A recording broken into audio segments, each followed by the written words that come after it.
لا إله إلا سبحانك إني كنت من الظالمين।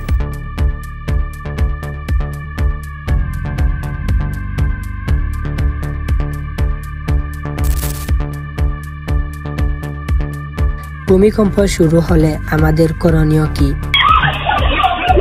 ভূমিকম্পনের সময় বিছানায় থাকলে বালিশ দিয়ে মাথা ঢেকে টেবিল, ডেস্ক বা শক্ত কোনো জিনিসের নিচে আশ্রয় নিন। রান্নাঘরে থাকলে গ্যাসের চুলা বন্ধ করে দ্রুত বেরিয়ে আসুন।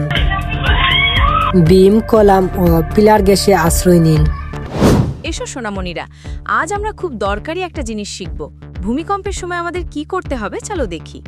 ভূমিকম্প শুরু হলে দ্রুত বসে পড়ো। কোনো শক্ত টেবিল বা ডেস্কের নিচে ঢুকে নিজেকে ঢেকে নাও, আর টেবিলের পায়া শক্ত করে ধরে রাখো। জানালার কাঁচের কাছে বা দেওয়াল ঘেঁষে থাকবে না। ভূমিকম্পের সময় কাঁচ ভাঙতে পারে বা দেওয়াল ভেঙে পড়তে পারে। শুধু টেবিলের নিচেই সবচেয়ে নিরাপদ। কখনো দূরত্ব কমানোর জন্য লিফট বা সিঁড়ি ব্যবহার করবে না। ভূমিকম্পের সময় ওগুলো ধসে যেতে পারে বা বিদ্যুতের তার ছিঁড়তে পারে। কম্পন না থামা পর্যন্ত ঘরেই নিরাপদ স্থানে থেকো।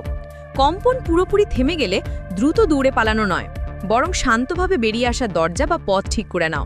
বের হওয়ার সময় মাথা ঢেকে রাখো।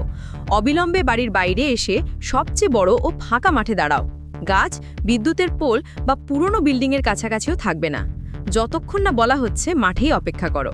দেখেছো সোনামণিরা, ভয় নয়, শুধু এই জরুরি নিয়মগুলো মনে রাখলেই হবে। আমরা সবাই সচেতন হলে নিরাপদে থাকব। সাবধানে থেকো।